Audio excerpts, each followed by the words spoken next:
Bonjour à vous tous, chères entreprises et toutes les personnes qui sont connectées avec nous à travers ce webinaire. Je vous souhaite la bienvenue au nom du groupe Tijari Wafa Bank et de son partenaire BPI France pour ce nouveau rendez-vous digital qui est devenu en quelque sorte un incontournable. Depuis quelques années, le groupe Tijari a tracé un cap sur l'axe, ce qu'on appelle les NFS ou les services non financiers. Et depuis 3 ans, ça a été renforcé également dans la période de Covid où les webinaires se sont intensifiés. Et maintenant, le groupe reprend donc cette série de webinaires pour l'année en cours 2022. Je suis Mohamed Kamal Debi. Je pense que ceux ils ont l'habitude me connaissent déjà. Et j'ai le plaisir d'être parmi vous aujourd'hui. Nous vous proposons aujourd'hui un nouveau webinaire qui s'intitule La cohésion d'équipe dans un monde hybride. Euh, Pourquoi ce thème et pourquoi aujourd'hui? On a parlé et reparlé et nous avons tous été impactés sur ces sujets. Donc la crise sanitaire, entre autres, mais aussi les mutations au niveau mondial induisent des incidents notre fonctionnement socio-économique et donc sur le travail, et qui ont sensiblement changé la donne autour des notions, donc comme le travail hybride, le travail à distance, ou le télétravail, ou on parle de plus en plus aussi de l'engagement des collaborateurs ou les soft skills. Et ces modèles socio-économiques, donc, ils se forgent, ils se consolident, mais comme j'ai dit, ils peuvent subir des mutations et qui peuvent induire des transformations plus ou moins profondes des organisations et qui vont au-delà de l'IT et de la technologie. Comme je l'ai dit, je le répète, nous avons tous été impactés par le Covid, et donc toutes les entreprises, grandes ou petites, tous secteurs confondus, ont débrayé, ont opéré par télétravail, toute partie en fonction du pic de la pandémie sur ces 2 ans. Donc le travail à distance ou le travail hybride s'est imposé. Et même les réunions et travail dans des entreprises qui étaient en mode projet, qui sont toujours en mode projet, ont travaillé quasiment à distance sur des plateformes comme ceux qui nous réunissent aujourd'hui ou d'autres. Alors, les questions qui se posent, est-ce qu'on s'achemine vers une nouvelle ère qui intègre de façon irréversible ces modèles? Par exemple, on connaît ce que c'est qu'un CDI ou un CDD. Est-ce qu'on n'est pas à l'aube d'une transformation plus profonde que ce que nous vivons? Quelles sont les prochaines étapes? Est-ce qu'on va vers plus de flexibilité, plus d'anticipation pour une adaptation finalement logique des marchés? Quels sont les contours de satisfaction des salariés, des collaborateurs d'une manière générale? Les attentions, se sont focalisées sur les salariés. On parle de plus en plus de QVT, de qualité de vie au travail, donc de cohésion, de motivation, de travail en équipe. Quelles sont finalement les nouvelles attentes des collaborateurs?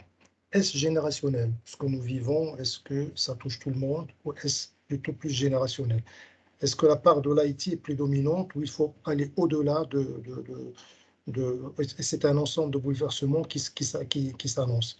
Est-ce un critère de différenciation entre les entreprises? Aujourd'hui, si je suis dans une entreprise qui ne me permet plus d'être en mode hybride, est-ce que je pourrais faire un choix d'aller ailleurs ou de négocier, et ainsi de suite? Est-ce que ces projets de transformation sont propres aux grands groupes, aux corporates, ou est-ce qu'elles sont étendues à l'ensemble des GET, PME, ce qu'on appelle les ETI, les entreprises à taille intermédiaire notamment? Comment concilier finalement le digital et l'humain? Et comment challenger son activité dans une entreprise? Pour en parler, nous comptons parmi nous aujourd'hui deux intervenants de qualité qui nous font la gentillesse de prendre de leur temps pour nous éclairer sur ces sujets. Et les remercie vivement au nom du groupe Tijari, Wafa Bank et de BPI France. Tout d'abord, Françoise Coty, accompagnateur au changement, coach certifié et fondateur, dirigeant de la Petite Étincelle. Et Madame Siha Michel, responsable excellence et ingénierie RH, ressources humaines, au niveau du groupe Tijari Wafa Bank. La parole sera donnée dans un premier temps à François Scotti, suivra Siha Michel pour prendre le relais pour donner un aperçu sur l'expérience du groupe Tijari Wafa Bank. pour tenir cette conférence, comme d'habitude, on va se réserver 40 à 45 minutes des interventions de François Etienne. Et par la suite, on va se réserver à peu près 40 minutes pour un échange. J'espère qu'il sera le plus fructueux possible. Donc, à ce sujet, n'hésitez surtout pas à nous faire des remontées à travers la chatbox pour essayer d'interagir avec vous. Plus vous interagissez, plus le webinaire sera dynamique et sera vivant. C'est ce que nous souhaitons. Rebonjour François. Tu as commencé ton parcours professionnel dans l'industrie, donc tu te présenteras. Par la suite, donc, tu as géré au niveau de l'industrie plusieurs axes, marketing, les achats, tout ce qui est coordination et supply chain. Et avant de rejoindre un cabinet pour accompagner les entreprises sur ces sujets de transformation, où tu as quand même accompagné des grands groupes publics et privés, notamment en France, et tu nous en diras un peu plus. Par la suite, tu as lancé ton propre cabinet, La Petite Étincelle, pour proposer cet accompagnement aux entreprises. À ce titre, tu interviens à différents niveaux de l'organisation selon 3 postures, le consulting, coach professionnel et formateur avec les entreprises pour générer les changements nécessaires à leurs enjeux. Tu es également auteur de plusieurs publications sur les sujets et thèmes sur ce webinaire. Cher François, la parole est à toi. Merci. Merci beaucoup Kamal pour cette présentation. Je vais me permettre de partager mon écran. Voilà, c'est chose faite. Très bien. Donc le sujet qui nous intéresse aujourd'hui est la cohésion d'équipe dans un monde hybride, avec en fond un sujet qui est le rapport au travail, le lien au travail, l'engagement, avec un focus sur la maîtrise du digital, mais également un autre sujet. Kamal on a parlé en filigrane, c'est la partie relationnelle, les soft skills, sur lequel je reviendrai abondamment. Alors sur mon profil, rapidement, ce qui est loin d'être le sujet principal, donc j'ai eu plusieurs expériences à la fois dans le domaine de la vente, du marketing, de la supply chain. Donc j'ai une vue, on va dire, à 360 de l'entreprise, beaucoup dans les domaines de l'industrie, dans des groupes assez connus comme le groupe Essilor, qui fait des verres de lunettes, mais également dans des entreprises moins connues comme Cheminot, qui fait de la sous-traitance pharmaceutique. Voilà, donc je viens du domaine notamment de ce qu'on appelle la supply chain, donc la planification industrielle, la gestion de la chaîne d'approvisionnement, où on parle de coordination. Et je reviendrai sur la différence entre coordination et coopération. Voilà. Je travaille avec des entreprises telles que la SNCF, la Société du Grand Paris, SKF, voilà, Yokogawa, donc plutôt des grosses entreprises, mais également des entreprises de taille intermédiaire comme Saint-Jean, dans l'agroalimentaire ou d'autres, mais également Cagib, qui est la branche infrastructure du Crédit Agricole. Donc, je travaille sur des domaines comme la transformation des organisations, les changements d'entreprise et toute la partie posture relationnelle. Et je suis également conférencier pour différents domaines d'activité. Voilà, rapidement. Alors, les constats, je vais y revenir brièvement parce que finalement, Kamal en a déjà parlé. On a tous été confrontés à une pandémie qui s'appelle la Covid-19, la Covid-19. Et finalement, on a été forcé à une expérimentation professionnelle qui a bousculé nos référentiels du monde de travail classique. Alors, sauf peut-être pour les entreprises 100% informatiques. Mais on est passé d'un mode où le présentiel était la norme à autre chose, finalement, sur lequel on a dû s'habituer, improviser et se construire en termes de cohésion. Il y a eu beaucoup de distanciel et de la digitalisation et peu de présentiel. Un des enjeux principaux pour les équipes en entreprise, ça a été de garder la cohésion d'équipe dans ce monde hybride avec de nouveaux outils, l'émergence de Teams. Alors, il y a eu Zoom, il y a eu Teams, il y a eu d'autres produits, il y a eu les Yellow, si vous connaissez, il y a eu plein d'autres outils qui ont permis de travailler sur l'aspect collaboratif avec de nouvelles relations à l'autre. De cette expérimentation forcée, il y a eu un certain nombre d'enseignements. En tout cas, c'est ceux que nous, à la Petite Étincelle, nous avons pu dresser. C'est que la digitalisation utilisée en synergie avec des moments en équipe est un formidable outil d'ancrage et de cohésion. Voilà, donc on renverse le paradigme et d'une contrainte, on vient en faire une opportunité si un certain nombre de prérequis sont tenus. Et ces prérequis, je vous propose qu'on les voit ensemble au cours de ce webinaire et bien entendu avec le support des autres intervenants. Alors, un constat encore, alors beaucoup de données ont trait aux entreprises françaises, mais on se rend compte que ça recoupe un certain nombre de constats qui sont faits dans le monde de l'industrie et de l'entreprise en général. C'est que 73% des collaborateurs sont désormais favorables à un travail hybride. Donc, à la question, est-ce que ce mode de fonctionnement est amené à durer? Si on parle de l'engagement des salariés, en tout cas, c'est certain que c'est quelque chose qui est demandé. D'autre part, si on le corrèle au fait que 45% des projets d'embauche conduisent à une difficulté de recrutement et que les collaborateurs sont favorables à un travail hybride, il y a des questions à se poser si tant est qu'on veuille recruter des profils avec des compétences reconnues dans notre entreprise. Et le dernier domaine, alors vous allez me dire l'apprentissage, qu'est-ce qu'il vient faire là? On est sur des nouveaux domaines, on est sur un nouveau paradigme, très certainement en termes de travail. Donc l'apprentissage va être clé. Comment j'apprends non seulement l'usage du digital, mais une nouvelle posture relationnelle avec des nouvelles choses. Kamal parlait d'intergénérationnel. Donc tout ça nécessite d'apprendre. Et quelle est finalement le pourcentage de l'apprentissage qui passe par la pratique? Comment nous apprenons à travers ce que nous faisons? Alors, c'est une question que je vous pose, amis auditeurs, et je vous propose peut-être de participer en mettant dans la conversation le pourcentage qui, selon vous, de l'apprentissage qui passe par la pratique. Est-ce que vous voulez bien vous risquer à une estimation?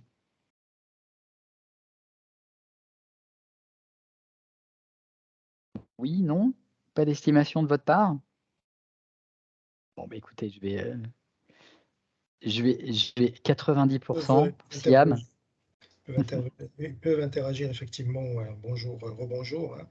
Mettez sur la chatbox si vous avez un pourcentage, si vous estimez. C'est plus important, c'est de situer. Parce que parfois, on peut être étonné du chiffre. Voilà, c'est ça. Ça veut dire que c'est une tendance. C'est une tendance. Est-ce que vous avez à peu près la part, le pourcentage de l'apprentissage au niveau de ces nouvelles pratiques, tout simplement? Ok, très bien, merci beaucoup Kamal. Donc on a des premiers scores qui sont inscrits, on a des scores assez élevés, puis voilà, on a jusqu'à entre 50 et 90%. On est donc plutôt dans une fourchette haute. Alors je vous propose de vous donner le résultat. 70%. 70% de l'apprentissage passe par la pratique. C'est-à-dire qu'à un moment donné, pour arriver à appréhender un nouveau mode de fonctionnement, la pratique va permettre de le faire. Maintenant, la pratique, c'est comment je mets en pratique, comment je me lance dans un mode de fonctionnement qui n'est pas le mien et que je ne connais pas. Donc ça, on va en parler pas plus tard que maintenant. Et il y a une posture relationnelle à avoir et ça a éminemment trait à ce qu'on appelle les soft skills, qui est le chapitre 3. Donc, l'apprentissage, la pratique, elle va passer par le fait de s'appuyer sur les équipes, le fait de s'appuyer sur la force du collectif pour permettre l'émergence de ces nouvelles pratiques. Alors, on a l'habitude de travailler même en interne, même dans les équipes, dans un mode qui s'appelle la compétition, qui est quand même assez ancré dans nos modes de fonctionnement, où finalement on a envie, ne serait-ce que d'être le premier, d'être celui qui aura le dernier mot, le bon mot, qui saura se faire remarquer. Et en même temps, on s'aperçoit que les travaux qui ont été quand même portés par un monsieur qui s'appelle Darwin sur l'évolution, on se rend compte que finalement, quand on regarde d'autres théories de l'évolution, comme un monsieur qui s'appelle Kropotkin, dont le blason a été redoré dans les travaux de quelqu'un qui s'appelle Pablo Servigne ou Gauthier Chapelle, qui ont écrit un très beau bouquin qui s'appelle L'entraide, l'autre loi de la jungle, pose le fait que finalement, les collectifs, je dirais les survivants, ceux qui arrivent véritablement à tirer leur épingle du jeu, notamment dans des environnements raréfiés, sont les collectifs, les individus qui arrivent à travailler en coopération. Et le fin mot de la coopération, c'est l'entraide. La grosse difficulté dans les entreprises de l'entraide, c'est qu'elle ne se codifie pas, elle ne se procédure pas. Donc, elle va se baser notamment par le fait d'apprendre ensemble, de pratiquer ensemble, d'avoir des moments ensemble. Alors, ces moments ensemble, comment on fait pour les avoir quand on est dans un mode digital? C'est une des questions qu'on a à répondre ensemble pendant ce webinaire. C'est un des éléments qui a été posé. Alors, on parlait de BPI France et je dirais un partenaire de ce webinaire. Il y a eu 5 axes qui ont été définis par BPI France, le lab, comme étant incontournables, 5 piliers du travail prioritaire pour les managers et les entreprises. Et l'un d'entre eux est la coopération au sens de savoir travailler ensemble, savoir communiquer ensemble, savoir s'entraider. Donc, c'est quelque chose de fondamental. Et au-delà de la camaraderie et du bien-être, on parlait de QVT tout à l'heure, il y a une vertu éminemment performative de la coopération.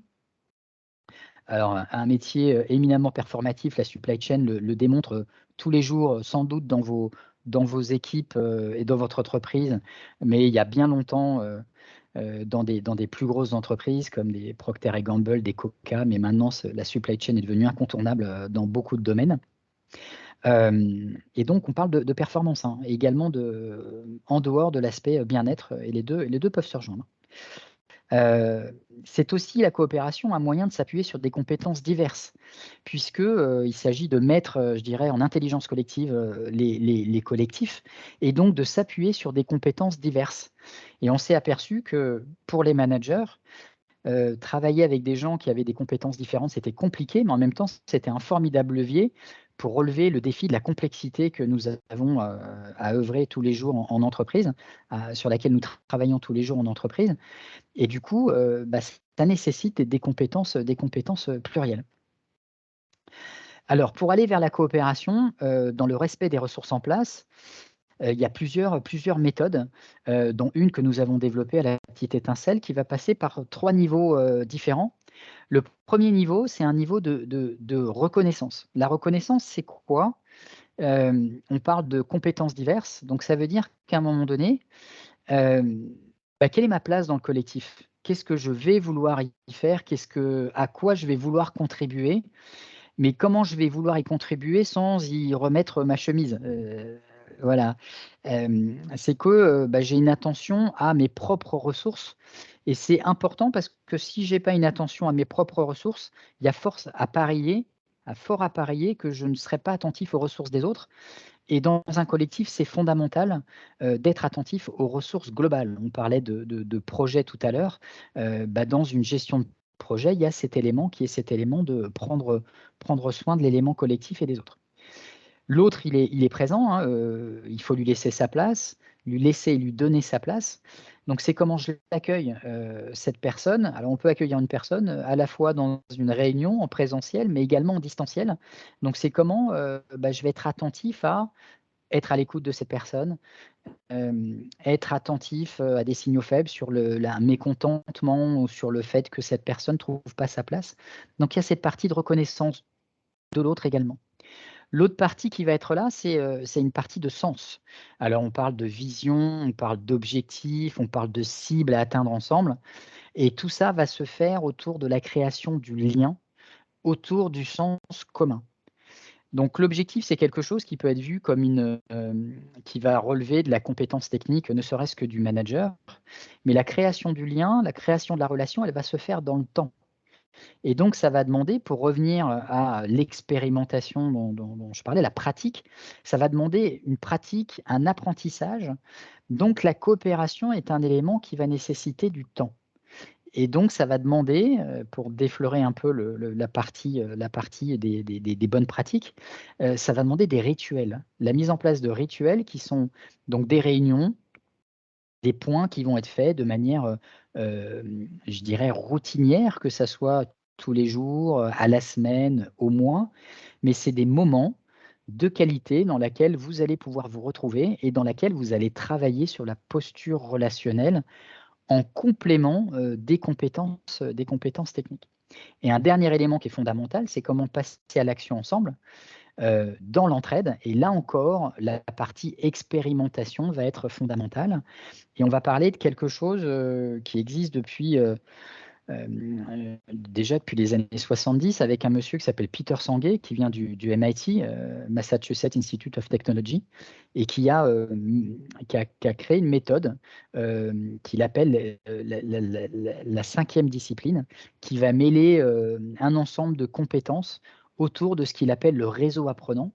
Donc, comment faire en sorte pour que les collectifs soient capables de coopérer, d'apprendre ensemble, y compris sur des choses totalement nouvelles, et c'est bien le cas aujourd'hui. Donc cette méthode, on l'a appelée l'éco-opération, qui est une contraction de éco, qui vient du grec oikos, qui veut dire maison en grec, donc comment je prends soin de ma maison, et coopération, donc coopérer, qui veut dire co-construire ensemble, coopérer, construire ensemble. Voilà. Donc on parle de reconnaissance, de sens et d'action.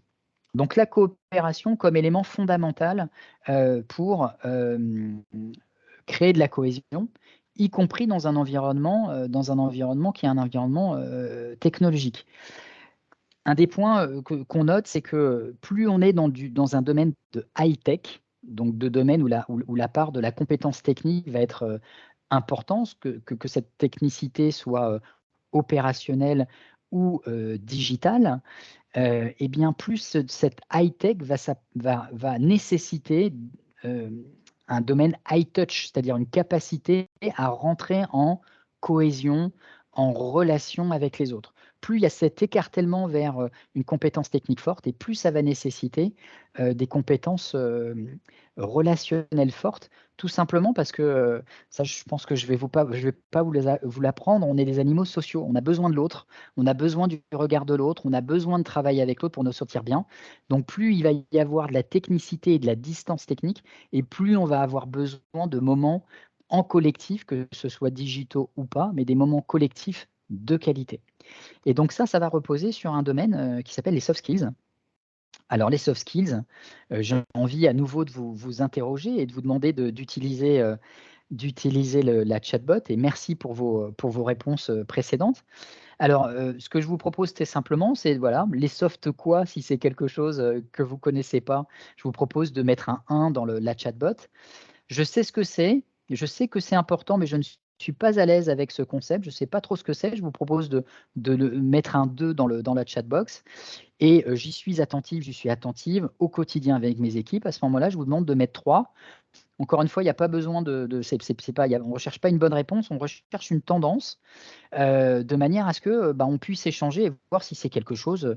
Voilà, je vois des 3, je vois un 1, donc il y a encore une disparité dans je dirais dans les apprentissages autour des soft skills.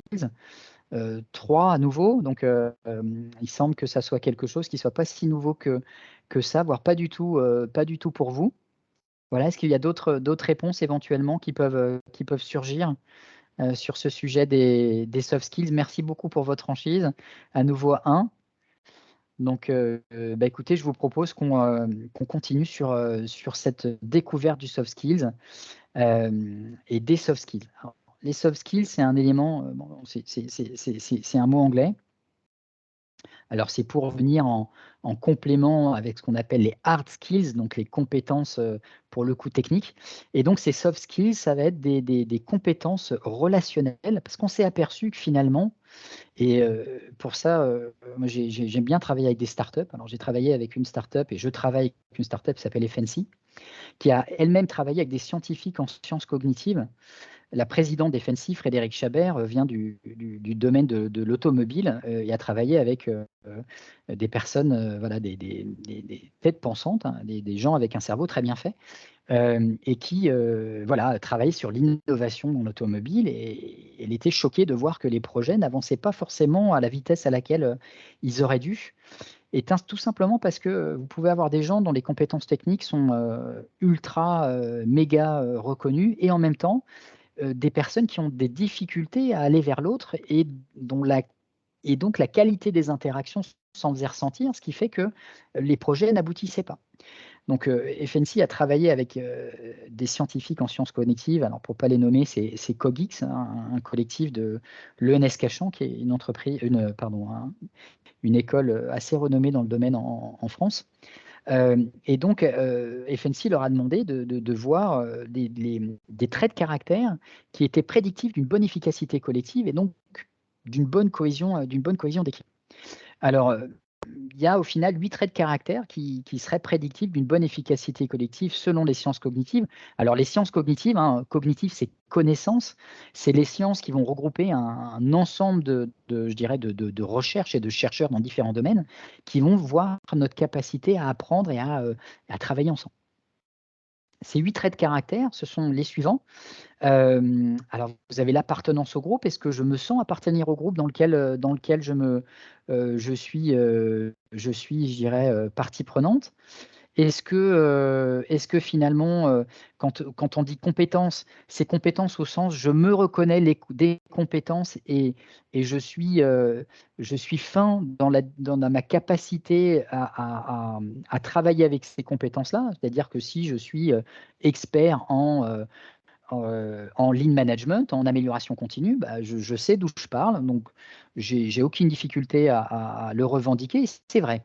Voilà, donc c'est cette capacité finalement à être bon dans l'appréciation de mes compétences, et les gens qui savent le faire sont généralement assez bons pour reconnaître les compétences des autres.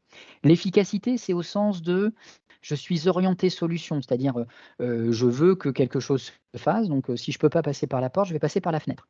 L'agréabilité, alors si jamais vous remplissez un questionnaire de sciences cognitives avec ces traits-là, si vous avez un score faible, ça ne veut pas dire que vous êtes une personne désagréable. L'agréabilité, c'est la propension à rebondir sur une proposition. C'est-à-dire que plutôt que de dire oui ou non à une proposition qu'on vous fait, je vais élaborer à partir de ce point de vue-là. Ok, vous pensez que la cohésion d'équipe, l'hybridation est quelque chose qui perdure. Ok, je prends votre point et en même temps, j'élabore à travers cette proposition sur autre chose. Je fais du et. Je prends ça et je fais du et plutôt que du ou. L'extraversion, alors c'est peut-être le trait de caractère le plus facile à retenir. L'extraversion, c'est la propension d'une personne à prendre la parole. Donc, je peux être extraverti, je peux être introverti.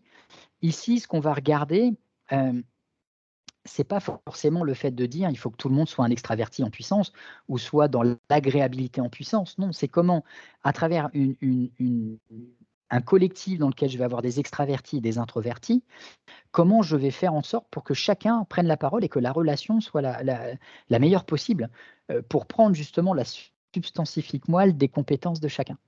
La conscienciosité, ça va être la capacité à aller jusqu'au bout, aller faire en sorte que j'aboutisse à la tâche. L'estime de soi, bah, c'est je me reconnais une valeur et donc plus je vais me reconnaître une valeur, plus je vais être assertif et je vais avoir une capacité à défendre mon point de vue. Le neuroticisme, alors c'est un trait de caractère un peu particulier et qui pour moi est loin d'être négatif. Les neurotiques, ce sont ces personnes qui vont détecter les signaux faibles, qui vont être très sensibles à l'humeur d'une salle, qui vont être très sensibles à vous leur présenter un projet, elles vont voir tout de suite le point le caillou dans la chaussure. Alors ça peut être désagréable, voilà, le feedback qui est fait par ces personnes-là, mais c'est extrêmement précieux dans un collectif.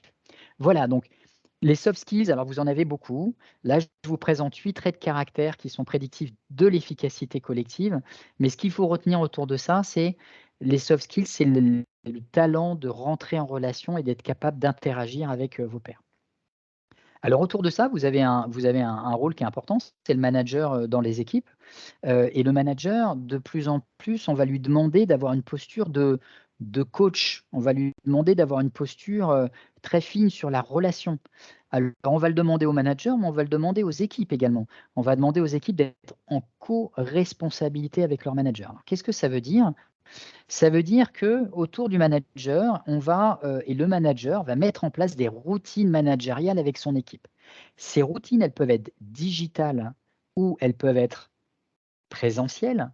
On viendra sur les synergies de la combinaison digitale et humain, mais en tout état de cause, il est fondamental d'avoir des routines, des moments pendant lesquels vous vous retrouvez, parce qu'encore une fois, pour revenir aux 70%, 70% de l'apprentissage d'un collectif se fait par la pratique. Donc, si vous ne pratiquez pas ensemble, si le collectif ne se rejoint pas, vous n'apprendrez pas ensemble et vous ne serez pas un réseau apprenant. Ce qui est intéressant aussi, c'est que très souvent dans les routines, alors la réunion, voilà, on a tous fait des réunions plus ou moins à succès, mais c'est d'avoir des rôles définis.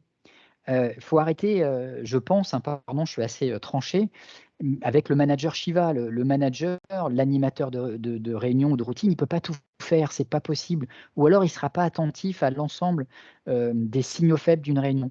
Donc la proposition, à travers des choses qu'on appelle, voilà, des techniques qui s'appellent l'animation déléguée, par exemple, de dire l'animateur, lui, va être vraiment focalisé sur l'humeur du collectif, que tout le monde prenne sa place, vous savez, la fameuse reconnaissance dont je parlais tout à l'heure. Et après, vous allez avoir une personne qui va être scribe. Donc ça, c'est une fonction que vous retrouvez, c'est-à-dire que c'est le scribe qui va prendre les notes. Et vous allez avoir le gardien du temps. Donc ça, c'est le timekeeper. Ça, c'est une fonction assez courue. Mais vous pouvez avoir aussi d'autres fonctions comme le pouce-décision. Le pouce-décision, c'est celui qui va s'assurer que des décisions sont prises. OK, on a parlé de ça, c'est intéressant. En même temps, on a dit que l'objectif de la réunion, c'était ça. Donc, je vous propose qu'on prenne des décisions. Donc voilà, définir des rôles. La troisième partie, c'est que il faut apprendre à se connaître. Chaque membre de l'équipe a des attentes, a un profil particulier. Nous ne fonctionnons pas tous de la même manière. Ça, je pense que vous en êtes rendu compte. Donc, à un moment donné, c'est comment je prends en compte le fait que les autres sont différents. Et donc, travailler sur les différences à travers des tests. Alors, il y a le DISC, le MBTI, vous en avez quand même beaucoup.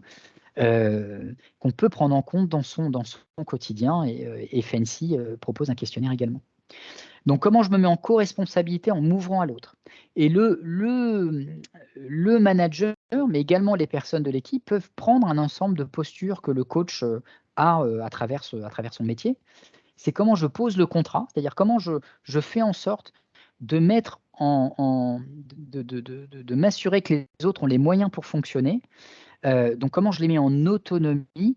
Et là, on va venir sur un élément qui est fondamental dans la digitalisation et l'hybridation, c'est qu'on passe d'un contrat qui est des fois sur le présentiel. Donc, je m'assure que les personnes font parce que je les vois et donc je les, entre guillemets, je les flique, même si le mot est un peu fort. Il y a quand même ce besoin de contrôle qu'on note dans beaucoup d'entreprises encore, et ce n'est pas un jugement. Hein. On passe d'une logique de contrôle sur le présentiel à un contrôle sur le résultat. Donc, qu'on soit en CDD, en CDI, qu'on soit à temps partagé, peu importe finalement, ce qui importe, c'est le résultat et qu'il soit un résultat performatif, donc dans lequel on soit performant, orienté sur l'objectif, mais qui respecte la ressource, qui respecte la personne qu'on a en face. Ne serait-ce que pour la QVT, mais au-delà de ça, si on n'est pas dans ce champ de vision-là, qui est dans la performance durable. Sinon, vous allez épuiser les personnes, vous allez dans du burn-out, du bore-out, enfin plein de symptomologies qu'on peut voir, et donc ça, c'est fondamental. La présence, c'est-à-dire vous pouvez être dans le digital et être éminemment présent, attentif à ce que vous êtes en train de faire. Dans le digital, ça se ressent encore plus une personne qui va faire ses emails pendant la réunion, pendant le digital, pendant la session, qui va couper sa caméra. Voilà, tous ces éléments-là. Alors là, vous êtes forcé à le faire, mais l'exercice est différent. Mais quand vous êtes dans votre collectif, c'est important de manifester votre présence et au-delà de la manifestation, d'être là. Et donc, c'est très poreux avec une autre chose qui est l'écoute active. Donc, l'écoute active, c'est je suis en curiosité avec l'autre et donc je vais l'écouter, lui poser des questions. Et ça vient avec le quatrième élément, c'est clarifier par de la reformation. Est-ce que, si j'ai bien compris ce que tu as dit, il apparaît que tu penses que, voilà. Et donc, je reformule avec mes mots, parce qu'encore une fois, nous sommes tous différents, donc notre filtre est très différent. Donc, je pense avoir compris ça, et au final, ce n'est pas ça que la personne a dit. La position basse, c'est le fait que je vais agir en curiosité, en formulation, en questionnement. La posture haute, ça va être la posture, avec tout le respect que j'ai pour les consultants, pour être consultant moi-même, la posture haute, c'est celle de l'expert, c'est celle du sachant, c'est celle de celui qui va délivrer un savoir. La position basse dans un collectif, ça va être le fait de venir avec mes compétences en disant, bah voilà, tiens, je te propose qu'on fasse ça, qu'est-ce que tu en penses? Et de venir en co-construction. Et le dernier élément, c'est développer le feedback. C'est-à-dire que quand vous faites une réunion, quand vous faites un moment collectif, vous faites le feedback, c'est-à-dire que vous estimez la qualité de la réunion en disant, bah voilà, je trouve que l'ambiance de travail a été très bonne. On a su se confronter. Alors, il y a une différence entre confrontation et conflit. Se confronter, ça veut dire que tu as dit ça, je ne suis pas forcément d'accord avec toi, voilà ce que je pense. En même temps, ça m'intéresse qu'on aille un petit peu plus loin ensemble. La confrontation, c'est aller plus loin. S'il n'y a pas de confrontation, il y a pas de, on ne va pas ensemble. On va pas très loin, pardon. Voilà, alors les synergies apportées par la combinaison digitale et humain au service de la cohésion. Alors, il y en a plusieurs. Le premier, ça serait sans doute, et n'hésitez pas à rebondir, hein, notamment Siam, hein, sur ces éléments, parce qu'il y a une longue expérience chez vous de cette hybridation. C'est savoir se préparer en digital pour des moments en présentiel plus au nom du collectif. Le digital permet de faire ça, c'est-à-dire de se préparer parce qu'on est bon, on n'est pas en présentiel, donc on a tout un temps pendant lequel on peut se préparer. On peut se préparer en asynchronicité. Alors, pardon, le mot est un peu compliqué, mais c'est qu'en fait, dans le digital, je me connecte quand je veux, quand je ne suis pas en collectif. Donc, je peux aller apprendre des choses, je peux aller faire des parcours en digital, je peux faire des MOOC. Donc, je peux bénéficier de formations en parallèle du présentiel pour préparer des moments en présentiel où il y aura une vraie efficacité. Parce que du coup, comme nous nous voyons moins, l'important, c'est de se voir mieux. Ça, c'était un des sujets qu'on avait abordé avec le groupe Peugeot, pardon, qui est devenu Stellantis. Ils avaient au départ, quand il y a eu la pandémie, la velléité de finalement faire quasiment 100% de télétravail. Ils sont un peu revenus dessus, mais en même temps, ils ont une part de télétravail très importante. Donc, leur motto, leur volonté, leur obsession, ça a été de préparer des moments présentiels de qualité. N'hésitez pas à passer par le jeu. Parce que le jeu permet de casser, comment dire, d'aller au-delà de la distance qui est créée mathématiquement, je veux dire structurellement par le digital.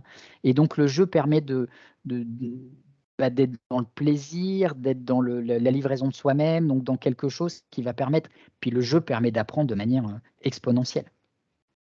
Se donner le droit à l'erreur, n'hésitez pas à avoir dans vos routines des moments où vous avez une heure où vous travaillez vraiment sur le fond de votre boulot.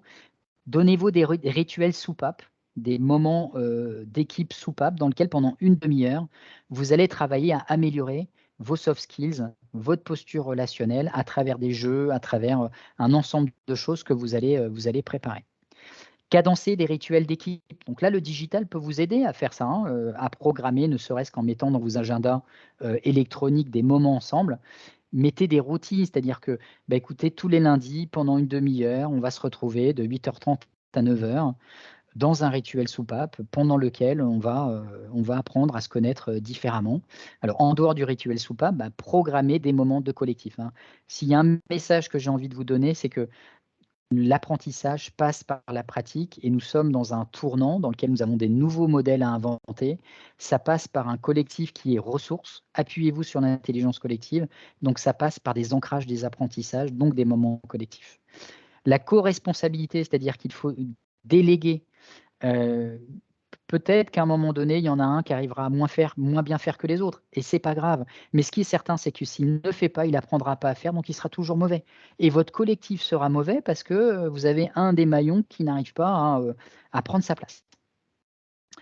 Voilà, alors ça peut avoir cette tête-là, un parcours d'hybridation. Donc ça peut être un moment de diagnostic, c'est-à-dire comment à un moment donné je pose un questionnaire, qu'il soit encore une fois DISC, MBTI ou autre, pour mieux comprendre l'autre, pour mieux savoir d'où il parle. Et ma proposition, ça serait de passer par des modèles individuels, mais de passer très vite à des modèles qui vous permettent un questionnaire collectif. Ce qui est important, c'est comment finalement le collectif va s'ajuster à travers la diversité. Le but, c'est pas de faire des clones, parce que les clones, à un moment donné, ils ne savent faire que ce qu'ils savent faire. Dit autrement, ils ne sauront jamais adresser, par exemple, la complexité de l'intergénérationnel. Si vous n'avez que des profils de 45-50 ans, bah, ils ne seront jamais pensés comme une personne qui a 25-30 ans. Donc, créer de la diversité, petit 1, je crée de la diversité, mais d'autre part, je regarde comment le collectif se fait et la relation se fait. Donc ça, c'est le premier élément. Le deuxième élément, ça serait d'accompagner dans la durée à travers des parcours qui peuvent être poussés par le système dans votre outil collaboratif pour préparer des moments de collectif de qualité. Et le troisième élément, ce n'est pas parce qu'on parle de soft skills, d'ailleurs, je ne parle pas que de soft skills, hein. L'idée, c'est d'avoir du hard et du soft. C'est la combinaison des deux qui fait que vous allez être efficace. N'oubliez pas de faire une mesure d'impact. La mesure d'impact, c'est la mesure de l'efficacité collective de l'ambiance au travail. Voilà, donc pour ce qui me concerne, vous aurez à travers les slides qui vous seront envoyés des exemples à se poser avec une checklist. Donc la checklist autour de la reconnaissance de soi, la reconnaissance des autres, la création de la relation, le passage à l'action. Et vous avez également, pour aller plus loin, un certain nombre de choses, un livre blanc que j'ai le plaisir de construire. Je vous ai parlé des Fancy tout à l'heure, c'est un des exemples parmi d'autres, mais ils ont poussé quand même le curseur très loin sur la manière d'animer cette cohésion d'équipe à distance. Vous avez un très beau podcast qui est fait par Claire Giraudet sur l'esprit de coopération. Et après, vous avez un collectif qui s'appelle l'Envol Collectif qui travaille spécifiquement sur ces sujets. Voilà, j'ai été assez long, j'espère pas trop. Et maintenant, je vous Bon, propose c'est bon. de, C'est bon. voilà, Merci beaucoup, François, pour cette brillante présentation qui est vraiment ludique et très bien faite avec ton expertise. Et on comprend qu'on est dans de nouveaux modèles et on est en ITER avec un droit à l'erreur et par la pratique. En ITER, et puis après, on travaille avec du collectif. Siham, rebonjour. Tu fais partie du groupe Tijari Wafa Bank. Moi-même, j'en faisais partie jusqu'à l'année dernière. Je t'avais connu quand tu étais au niveau de l'Orga Group. Tu as rejoint depuis le capital humain. Tu as écouté l'intervention de François sur ces changements du mode de travail, ces évolutions qui sont devenues en quelque sorte irréversibles. Le groupe Tijari Wafa Bank, de par son positionnement et le poids de ses collaborateurs, évidemment, vraiment impactant. Euh, comment se sont mises les choses? Quel est le retour d'expérience finalement du groupe? Et quid de la suite? La parole est à toi, Sirène. Merci. Merci, Monsieur Davy. Merci, François, pour votre intervention. Alors tout d'abord, je vous remercie toutes et tous de vous être rendus disponibles pour notre webinaire d'aujourd'hui. Donc je me présente encore une fois, je suis Siham Echel. Je suis responsable de l'excellence et de l'ingénierie RH au sein du capital humain groupe au niveau d'Attijari Wafa Bank. Et mon rôle consiste principalement à mettre à niveau les politiques RH, à piloter le plan stratégique RH à piloter le plan stratégique RH. Voilà. J'ai le plaisir aujourd'hui de partager avec vous notre expérience au sein d'Attijari Wafa Bank, expérience qui est relative à la mise en place du mode hybride, parce que nous avons continué à le pratiquer même post-confinement. Et donc, je partagerai avec vous la manière dont nous l'avons appréhendé. Donc, sans plus tarder, je vous propose le déroulé suivant. Je vais vous faire en introduction un petit rappel du contexte spécifique dans lequel a émergé ce mode de travail au sein d'Attijari Wafa Bank, avant d'enchaîner sur notre retour d'expérience en termes de dispositifs mis en place, notamment pendant la crise et qu'on a continué à adopter post-confinement plutôt, et après, tous les questionnements qu'on s'est posés pour faire le choix du modèle à appliquer en mode pérenne. Alors, rapidement sur le contexte, les éléments de contexte qui ont fait que l'on généralise le mode hybride. Donc, vous savez tous, on a un premier contexte que nous avons tous vécu, c'est celui des 2 dernières années, qui a eu un impact important notamment sur le domaine des RH à différents niveaux. Tout d'abord, le niveau humain, parce qu'il a fallu protéger la santé des collaborateurs en premier lieu, et sur le plan organisationnel également, puisqu'il a fallu mettre en place dans l'urgence de nouveaux modes de travail, notamment à distance, pour les activités qui l'ont permis. Ensuite, il y a un deuxième élément de contexte qui est celui de la transformation qui a été initiée par la banque Attijari Wafa Bank depuis maintenant quelques années et qui nécessitait un accompagnement en termes de diversification de modes de travail pour donner plus de souplesse et accompagner cette transformation notamment digitale et pour consolider la position de la banque en tant que banque moderne, innovante et agile. Troisième élément de contexte aussi, c'est que l'expérimentation que l'on a vécue, enfin une expérimentation impulsée par la crise sanitaire concernant le télétravail, nous a permis aussi en interne de repenser nos modèles de travail en place. Et a permis aussi d'ouvrir vers d'autres possibles en nous appuyant fortement sur tout ce que permet le digital aujourd'hui. Et dernier élément de contexte, et non des moindres, c'est celui du maintien du lien social entre les collaborateurs, les collègues entre eux, les managers, les clients, les partenaires et les fournisseurs pour pouvoir préserver leur santé psychique et physique. Donc voilà brièvement pour un petit rappel du contexte dans lequel le mode hybride a été mis en place. Maintenant, sur tout ce qui a été mis en œuvre au niveau d'Attijari Wafa Bank en termes de dispositifs, il y en a eu plusieurs et pas mal pour pouvoir assurer la continuité de l'activité en plein crise et après pour pouvoir garder cette souplesse qui a été donnée, qui a été expérimentée pendant la crise. On a eu tout d'abord un maître mot en interne et une orientation qui était majeure, celle de d'abord respecter les principes directeurs du bien-être des collaborateurs qui ont eu une déclinaison opérationnelle qui est assez importante. Alors ces principes, je les ai résumés ici au nombre de 4.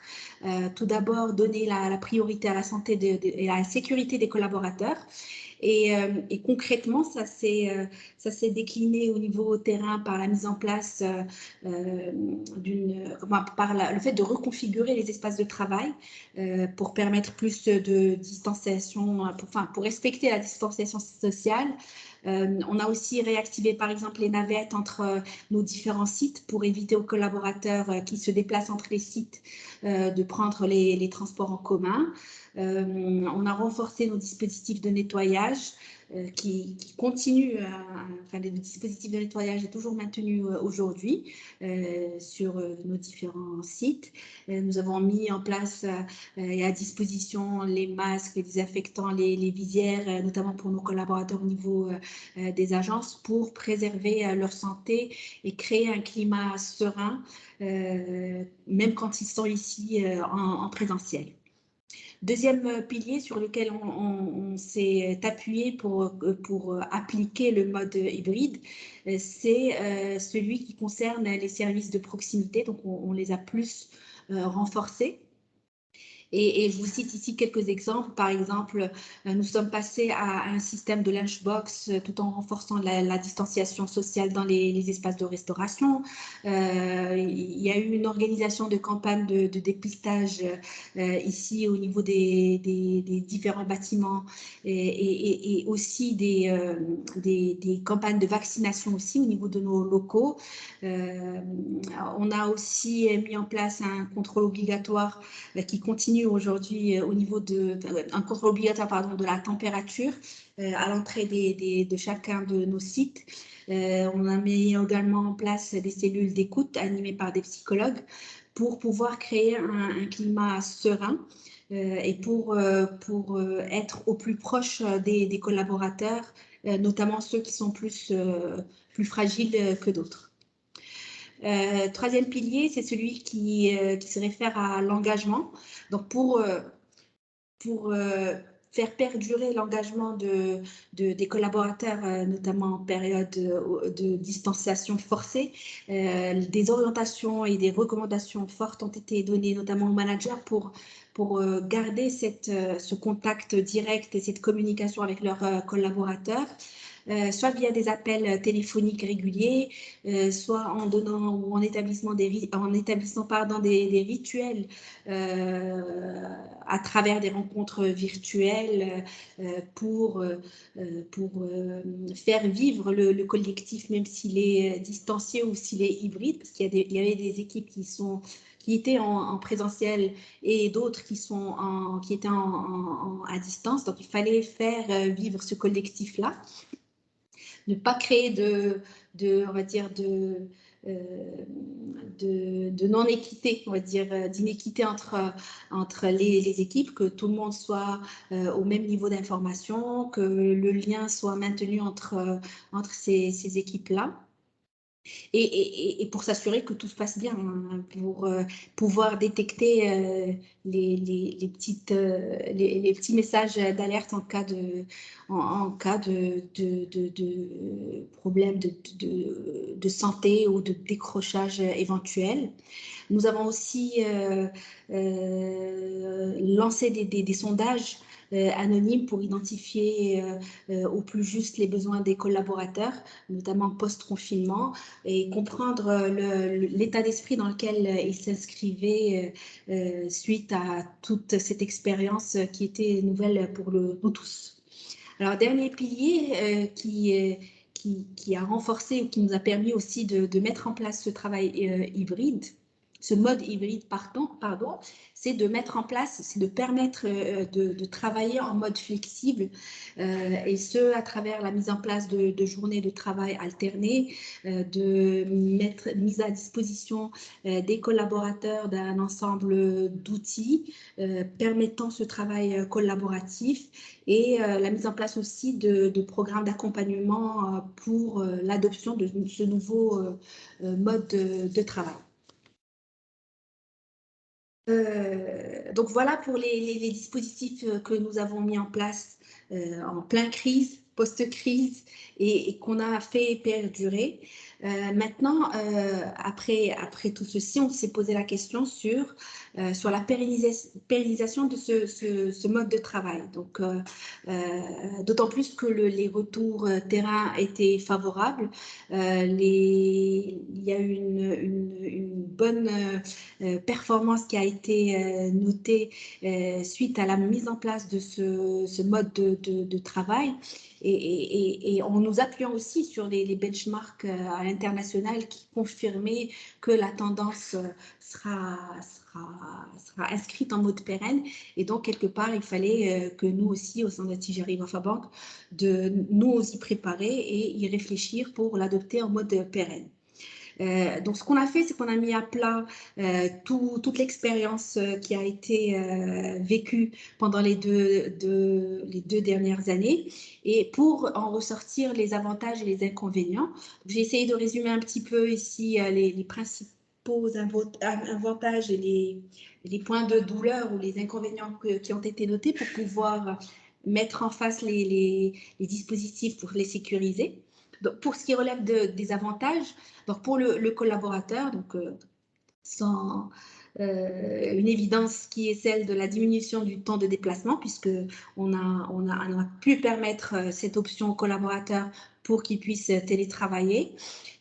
Donc, il dit diminution du temps de déplacement, dit diminution de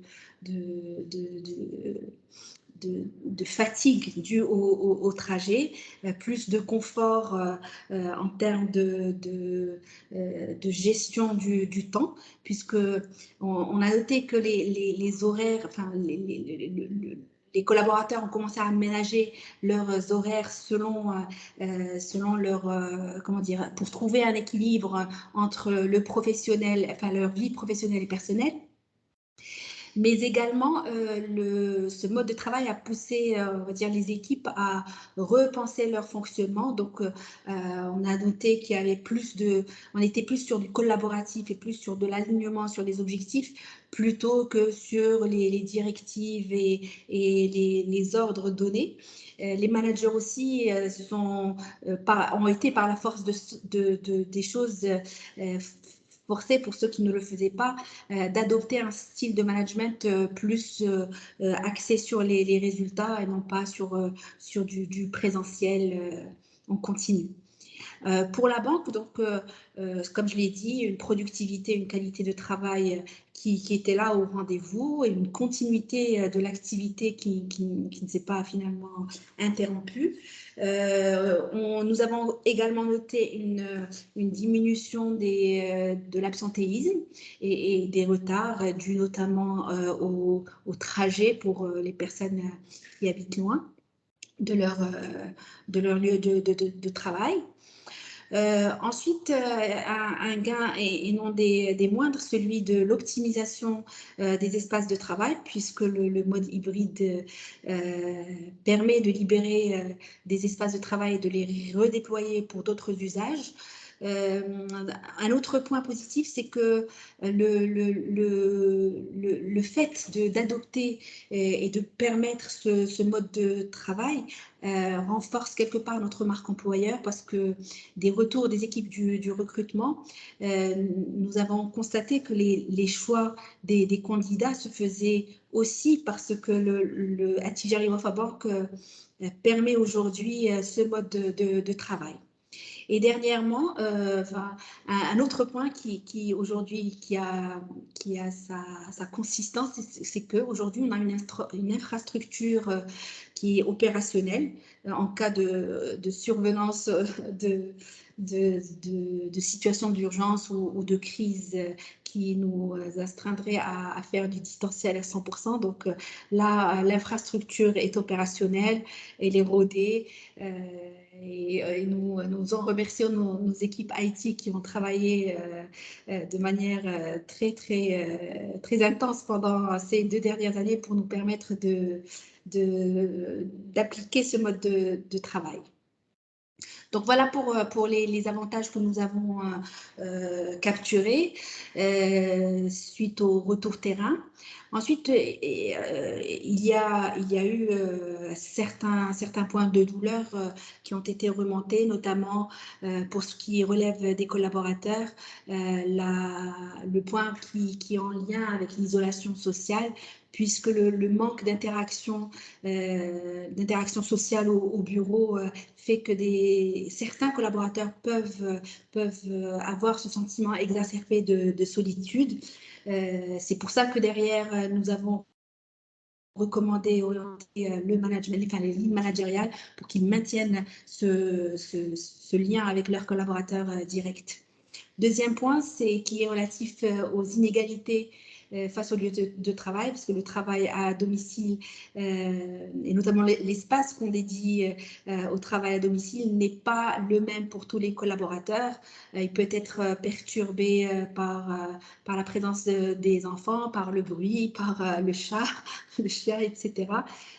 Donc là aussi, c'est pour ça que nous, le télétravail tel qu'on le pratique est plutôt basé sur le volontariat, et on laisse quand même la latitude aux personnes de venir sur site dans le cas où l'espace de travail n'est pas optimal à leur niveau, c'est-à-dire au niveau de leur domicile. Ensuite, dernier point, c'est le point relatif à la supervision directe. Il y a certains collaborateurs qui ont besoin d'avoir un suivi rapproché de la part de leur manager pour les aider à prioriser les tâches qu'ils ont, ou pour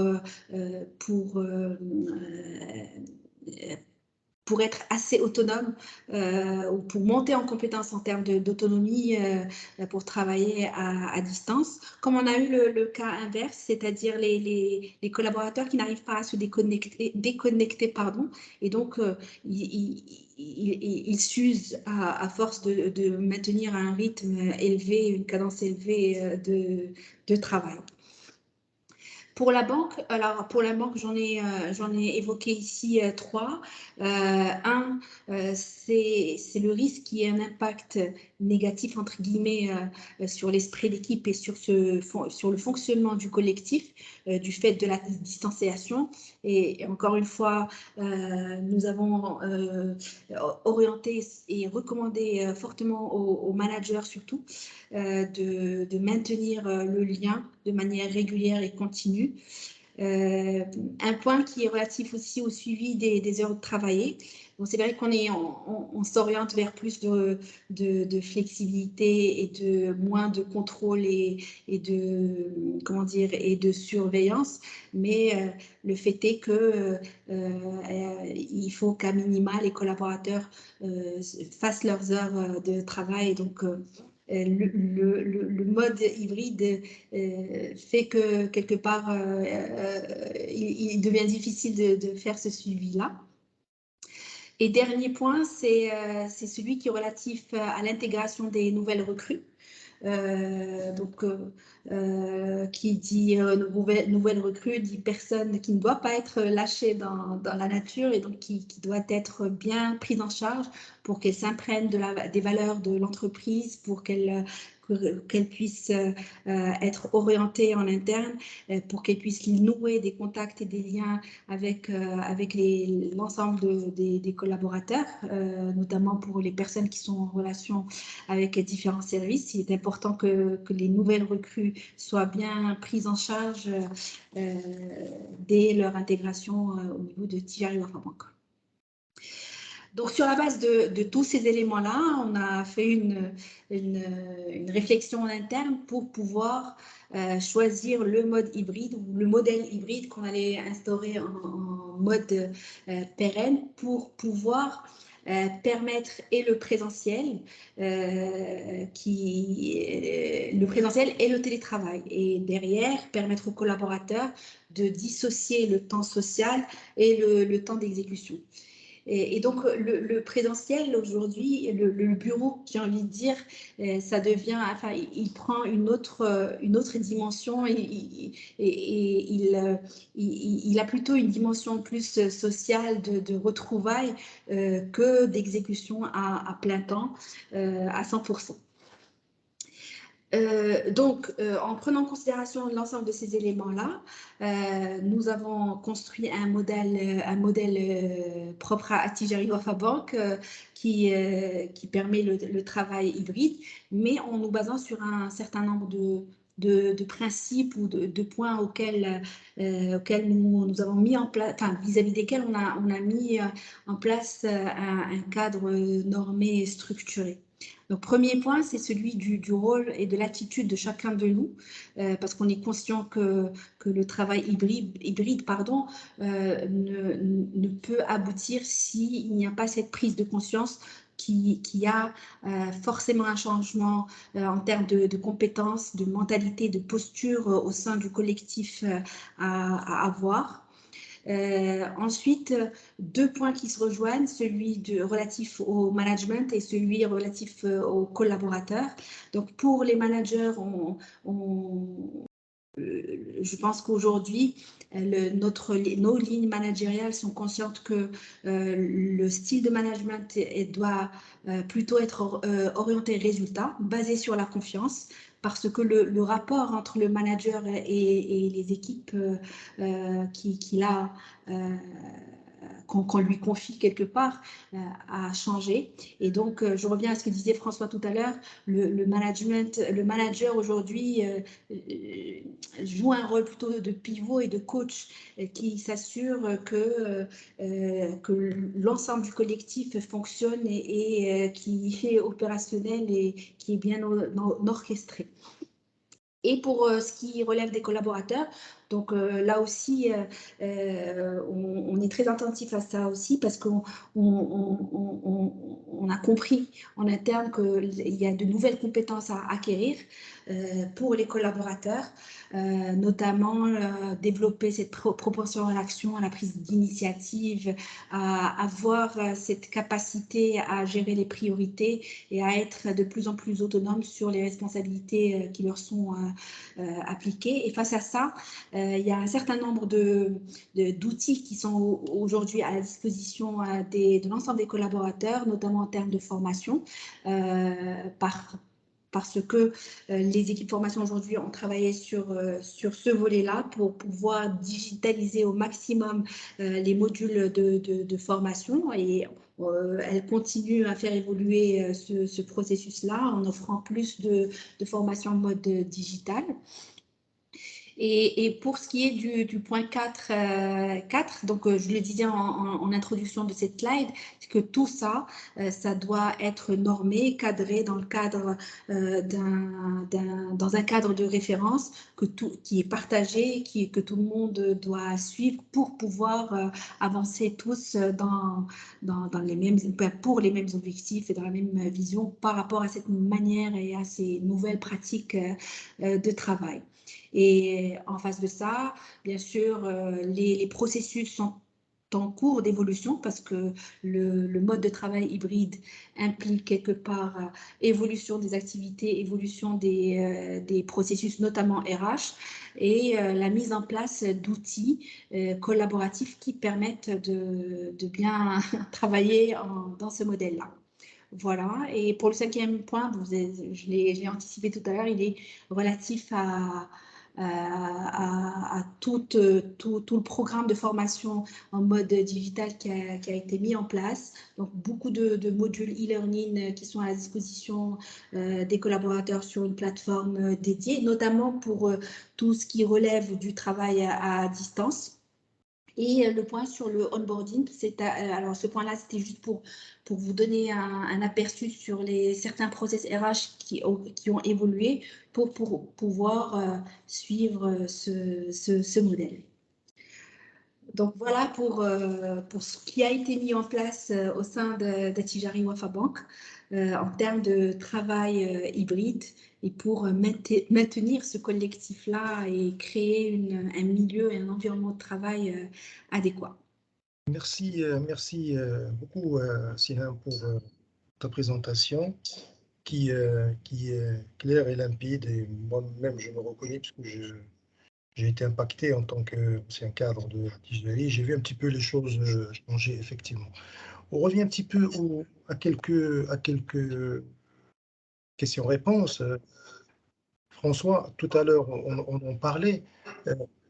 Sur la part, maintenant, quand on parle, on se la joue au collectif. Ne me prenez pas, on n'a pas besoin que des Ronaldo, de Messi ou de Benzema maintenant qui cartonnent, pour ceux qui connaissent un peu le foot, ne me prenez pas. Mais on a besoin des porteurs d'eau de tout le monde dans une équipe. Puis j'apporte un hommage appuyé à toutes ces entités qu'on ne voit pas. Parce que souvent, quand on voit dans une entreprise, on voit un petit peu commercial, le marketing, les parts de marché, la production, les photos finish de fin de mois, mais il y a ces entités, ces femmes et hommes qui travaillent et qui font que les process et les processus montent. Ça, c'est très important. Au niveau de François, on l'avait dit tout à l'heure, c'est 2 ou 3 petits points pour toi. Tout ce qu'on vient de dire aujourd'hui, à quel niveau tu évalues dans un travail la part du collectif? Par exemple, moi, je dois livrer quelque chose, j'ai besoin de collectif. Est-ce que c'est du 50-60%? J'ai besoin de mon entité. Et puis, est-ce que mon travail va être plus soft skills ou un peu la moyenne des deux entre le soft et le hard? Et une autre question, est-ce que dans les transformations que nous disons, excusez-moi, il y a peut-être un écho, non? Oui, il y a un écho, oui, tout à fait. Je m'excuse, Non, je viens de me rendre compte. Je vais essayer de parler, de baisser le son. Au niveau de, comme ce que j'ai dit, est-ce que pour chaque entreprise, il y a une transformation propre à chaque entreprise ou c'est un modèle qui est itéré, puis après, qui devient un petit peu, qui se généralise. Pour Siam, même chose, Siam.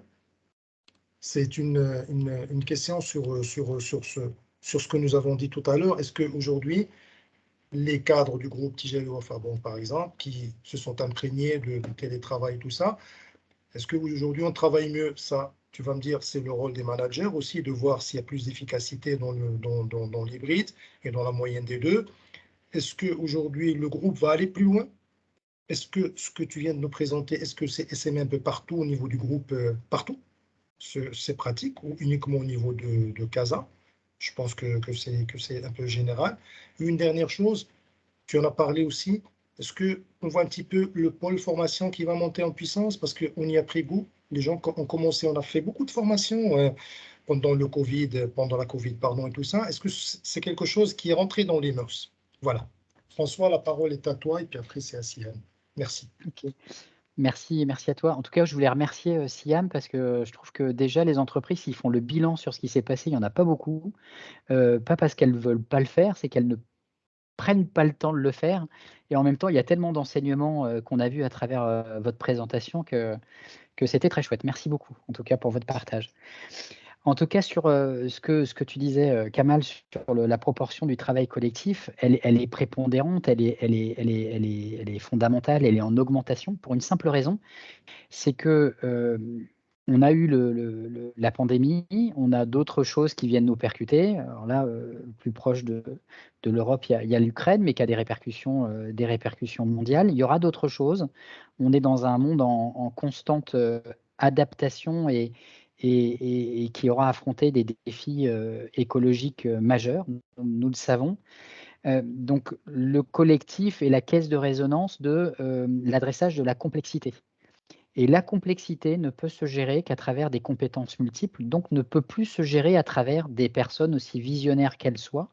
Donc de toute manière, le collectif est une porte d'entrée, qui peut être un enfer hein, si c'est mal géré, mais du coup se pose la question de la structuration et de la manière d'aborder et de gérer les collectifs. Donc ça, c'est la première chose. La deuxième chose, c'est sur la durabilité du modèle.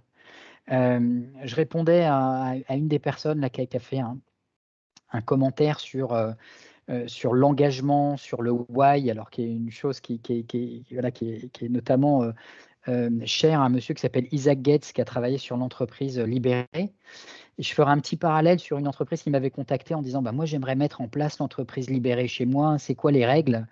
Je disais mais il n'y en a pas en fait. Et d'ailleurs l'entreprise Libérée ça ne marche pas. Alors j'avais eu un propos assez choquant, mais en fait le principe c'est de dire il n'y a pas de modèle en soi de l'hybridation. Il y a un pourcentage d'hybridation qui est à regarder pour chaque entreprise en fonction de son métier.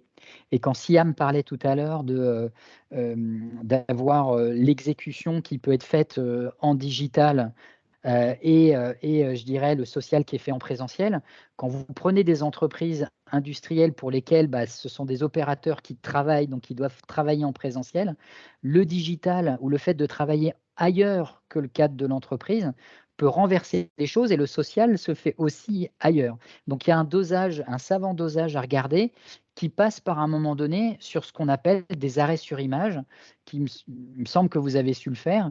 Et faire cet arrêt sur image peut apparaître comme une perte de temps. Non, c'est un gain de temps pour investir sur la manière d'aborder ces nouveaux modèles. Voilà, j'espère avoir un peu participé aux réponses aux questions que tu viens de formuler. Oui, merci François, merci. Siam, la parole. Oui, moi, juste pour compléter par rapport à notre propre expérience au sein d'Atijari, dans la construction de ce modèle-là, nous avons fait participer l'ensemble des parties prenantes, notamment les fonctions RH qui sont, enfin, nos relais RH au niveau des différents métiers, pour identifier, on va dire, les postes ou les activités qui pouvaient se prêter au mode hybride. Pour donner, on va dire, la possibilité à tous les postes ou à toutes les activités qui le permettent de bénéficier de cette souplesse et de cette flexibilité qu'apporte le mode hybride, et de deux, pour nous assurer que les activités continuent à fonctionner de manière normale. Maintenant, pour le point relatif à la performance, oui, le retour d'expérience, en tout cas de ces 2 dernières années, a confirmé comment dire, une tendance qui est celle d'une performance, en tout cas qui ne diminue pas. Si elle n'est pas stable, elle augmente. Maintenant, comme je le disais tout à l'heure, on n'est pas à l'abri de certains décrochages ou d'une certaine usure, parce que travailler en distanciel, même si on a quelque part la possibilité d'être en présentiel, et quelque part ne remplit pas quelque part tout l'aspect social du travail. Donc, on est très attentif à ça par rapport aux collaborateurs, pour nous assurer qu'il n'y a pas de décrochage et qu'il n'y a pas de risque pour la santé des collaborateurs. C'est pour ça que dans notre modèle hybride, on a donné le choix, enfin, il est basé sur du volontariat d'abord, sur comment dire, un accord entre le collaborateur et son manager, avec bien sûr une assurance du maintien du lien entre les équipes et de la continuité des activités. Donc voilà pour le modèle. Maintenant, pour le groupe, alors ce que je peux dire pour l'instant, c'est qu'aujourd'hui, au niveau de la banque, le mode hybride est permis. Au niveau de nos filiales, je sais qu'il y en a quelques-unes qui l'ont adopté. Ce n'est pas le cas de tout le monde, parce qu'il y a après des contraintes plus opérationnelles ou comment dire, d'infrastructure qui est à mettre à niveau. C'est des choses qui peuvent prendre du temps, mais l'orientation, elle est dans ce sens, c'est-à-dire plus de flexibilité au niveau du travail, et ça passe notamment par la mise en place de ces modes de travail, notamment hybrides. Merci infiniment, Siam, du moment que tu as encore la parole. Un mot pour conclure. Merci à tous. J'espère que je n'ai pas été trop longue et que mon témoignage peut aider nos auditeurs dans la mise en place ou dans l'ajustement des dispositifs qu'ils ont mis en place. Je voudrais juste dire que bon, la crise nous a aidés à sauter le pas dans le distanciel, parce que c'est quelque chose qui a été réfléchi depuis pas mal de temps au sein de Tijari Wafa Bank, mais la crise a fait qu'on puisse sauter le pas. Donc, pour ceux qui ne l'ont pas fait, faites-le, faites confiance à vos collaborateurs, responsabilisez-les et accompagnez-les surtout pour qu'ils s'approprient ce mode de travail. Voilà. Merci infiniment, Siam. Cher François, un mot pour conclure. Eh bien, écoutez, merci beaucoup. C'est très intéressant de pouvoir interagir avec Siam, avec toi, Kamal, avec les questions qui ont été posées dans le chatbot. C'est vrai que c'est un exercice qui est à la fois très riche et puis avec un petit peu de frustration, parce qu'on aimerait bien avoir plus de retours des participants, mais voilà, avec le nombre de personnes, c'est compliqué. Moi, si j'avais un mot, c'est expérimenter.